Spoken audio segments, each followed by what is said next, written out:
Good morning children, welcome to Praveen tutorial. आज class 8 की बारी है एक्सपोनेंट्स एंड पावर्स का एक्सरसाइज 10.1 का। लास्ट वीडियो में मैं इंट्रोडक्शन और फार्मूला दोनों क्लियर समझा दिया था। अब एक्सरसाइज की तरफ बढ़िए। एक्सरसाइज 10.1 है। क्वेश्चन नंबर 1 क्या कह रहा है? क्वेश्चन है इवेलुएट। फर्स्ट में है 3 टू द पावर -2, सेकेंड में है -4 टू द पावर -2 और थर्ड में है 1/2 टू द पावर -5। देखिए सॉल्यूशन में क्या होगा। सबसे पहले जैसे फर्स्ट का फर्स्ट है 3 टू द पावर -2। अब जैसा कि जानते हैं और मैं बता दिया था फार्मूला इससे पहले, x to the power -m is equal to 1/x to the power m होता है। यानी क्या होगा यहाँ, जब 1/3 टू द पावर 2। क्यों? क्योंकि फार्मूला होता है जो since x to the power -m is equal to 1/x to the power m। ठीक है, इसी फार्मूला से यहाँ यूज हुआ है। अब 1/3 टू द पावर 2 है तो इसका मतलब हो गया 1/3 इंटू 3 का पावर 2 को बहुत स्टूडेंट्स कंफ्यूज कर जाते हैं, 3 2 जा 6 लिख देते हैं, लेकिन 6 नहीं लिखना है। क्या लिखना है? 3 को 2 टाइम्स मल्टीप्लाई करना है, यानी 3 इंटू 3, यानी क्या हो जाएगा 1/9, और यही इसका आंसर हो जाएगा। फर्स्ट का फर्स्ट क्लियर हो गया। और हमेशा ध्यान रखिएगा कि जहाँ जो फार्मूला यूज होता है वहाँ बगल में अगर लिख देते हैं इसका मतलब है कि आपका कॉन्सेप्ट क्लियर है और एग्जामिनर की भी नज़र में आप बने रहेंगे, इम्प्रेशन आपका बना रहेगा, मार्क्स अच्छा मिलेगा। अब देखिए सेकंड क्वेश्चन। सेकंड क्वेश्चन क्या कह रहा है? -4 टू द पावर -2, इसका मतलब क्या हुआ? अब देखिए, अब यहाँ ध्यान देखिए, यहाँ भी वही चीज़ है, यहाँ भी -2 था और यहाँ भी -2 है, तो यही फार्मूला यहाँ भी यूज होगा। यानी क्या होगा 1/-4 टू द पावर 2। क्यों? यहाँ लिख देना होगा जो since x to the power -m is equal to 1/x to the power m।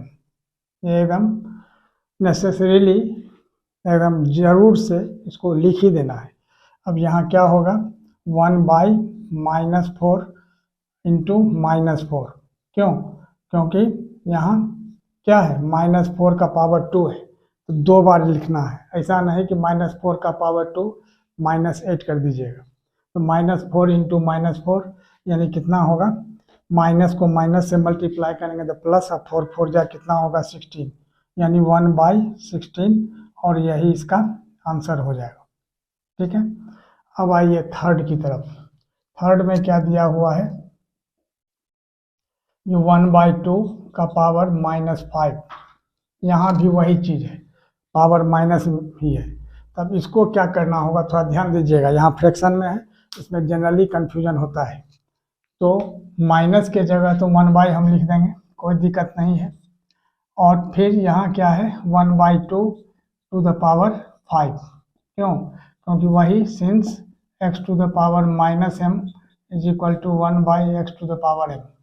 ठीक है, अब यहाँ क्या हो जाएगा अब 1/2 टू द पावर 5 है, इसको क्या लिखना होगा 1/2 इंटू 1/2 इंटू 1/2 इंटू 1/2 इंटू 1/2, यानी 1/2 को 5 टाइम्स लिख देना है, मल्टीप्लाई कर देना है। अब यहाँ क्या होगा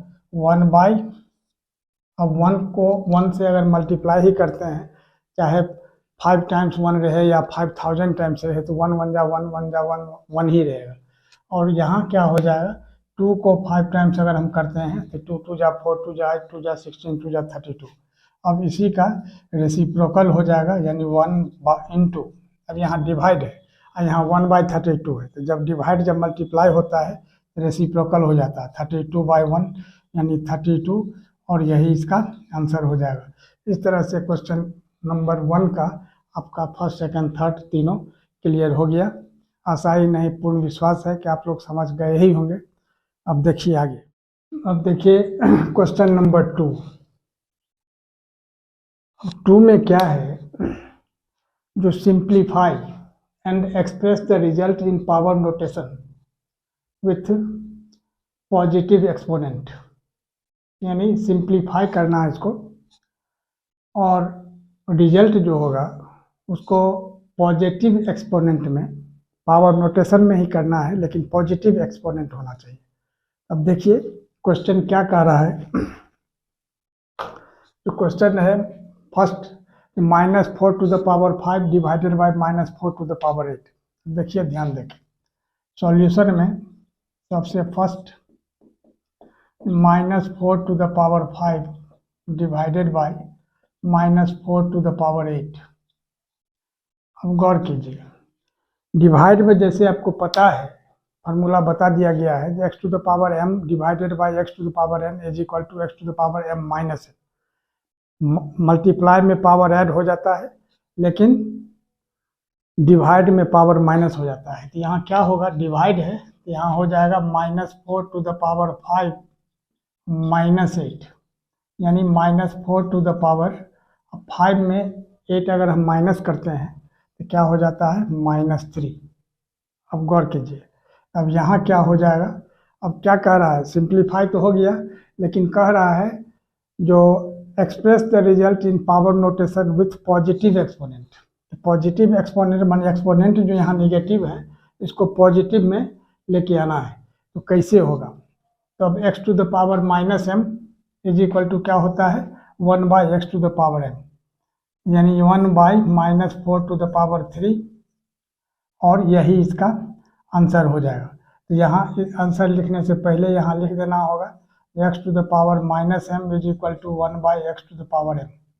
ठीक है, अब यहाँ जो है, यहाँ जो फार्मूला यूज हुआ है x⁻m divided by x⁻n is equal to x⁻m-n, यह लिख देना बहुत ज़रूरी है सिंस।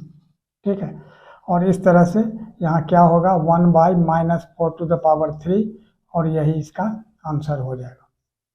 ठीक है, अब देखिए सेकंड वाला, सेकंड में क्या है, जो 1/2⁻3 होल टू द पावर 2 मैंने पूरा का ब्रैकेट है।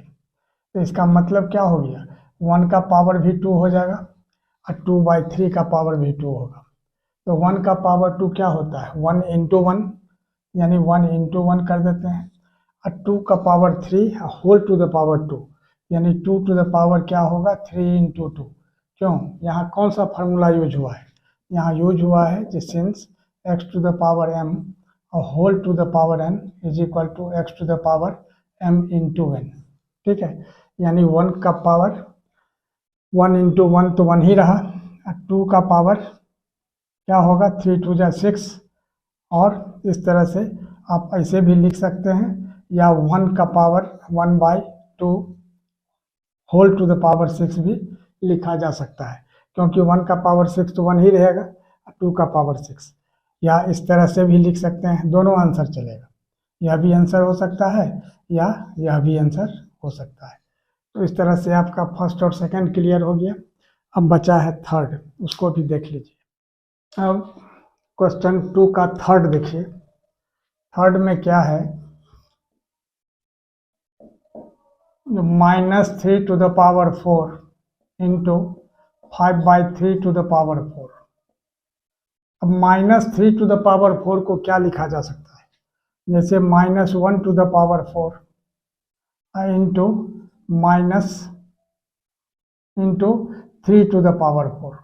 क्यों, क्योंकि -3 को -1 × 3 लिखा जा सकता है, तो होल पावर है 4, तो -1 का भी पावर 4 हो गया और 3 का पावर भी 4 हो गया। अब यहाँ क्या दिया हुआ है, इंटू 5⁴ और 3⁴, क्योंकि यहाँ भी ये होल ब्रैकेट दिया हुआ है 5/3 होल टू द पावर 4। अब -1⁴ क्या होगा, -1 × -1 × -1 × -1, यानी 4 बार माइनस। अगर इवन नंबर में माइनस का काउंटिंग होता है तो वो पॉजिटिव हो जाता है, यानी प्लस हो जाता है, और ऑड नंबर में अगर रहता है तो वो माइनस हो जाता है। जैसे -⁻⁻ × 3 टाइम्स अगर है तो वो माइनस हो जाएगा, लेकिन वही -⁻⁻ 4 टाइम्स है तो वो प्लस हो जाएगा।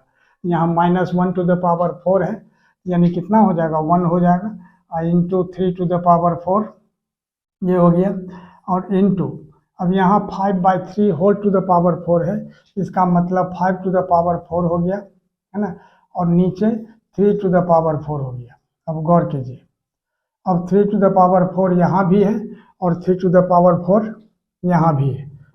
अब गौर कीजिए, यहाँ भी 4 है, अब ये दोनों तो कैंसिल हो जाएगा, यानी कितना बचा 5 टू द पावर 4, और यही इसका आंसर हो जाएगा। अब फोर्थ नंबर है जो 3 to the power -7 divided by 3 to the power -10 into 3 to the power -5। अब गौर कीजिए, इसको क्या करना होगा, 3 टू द पावर -7 माइनस -10, क्यों, इसलिए कि पावर जो है डिवाइड में माइनस हो जाता है, और इंटू 3 टू द पावर कितना हो गया -5। अब यहाँ क्या होगा 3 टू द पावर -7, अब माइनस को जब माइनस से मल्टीप्लाई करते हैं तो कितना हो जाता है +10, है ना, इंटू 3 टू द पावर -5। अब यहाँ क्या होगा 3 टू द पावर, अब 10 में से 7 अगर हम माइनस करते हैं तो 3 हो जा रहा है, और यहाँ 3 टू द पावर -5 होगा। अब यहाँ मल्टीप्लाई है तो मल्टीप्लाई में पावर ऐड होता है, तो 3 प्लस -5 यानी क्या होगा, आइए इधर, तो 3 टू द पावर 3 अब -5, क्योंकि प्लस और माइनस को मल्टीप्लाई करते हैं तो माइनस होता है, तो 3 टू द पावर -2 यानी 1/3 टू द पावर 2, है ना, और यही पॉजिटिव में लाना है, ऐसे भी लिख सकते हैं या 1/3 होल टू द पावर 2 भी लिख सकते हैं, क्यों, क्योंकि 1 का पावर 2 भी 1 ही होता है, और इस तरह से यही इसका आंसर हो जाएगा। अब ध्यान यही देना है जो फार्मूला आपको बताया गया है, जहाँ जहाँ जो फार्मूला यूज होता है उसको वहाँ इंडिकेट कर देना बहुत ज़रूरी है। और इसी तरह का इम्पोर्टेंट क्वेश्चन का सीरीज हमारे बीच चलता रहे, इसके लिए आप लोग लाइक शेयर और सब्सक्राइब जरूर करें। धन्यवाद।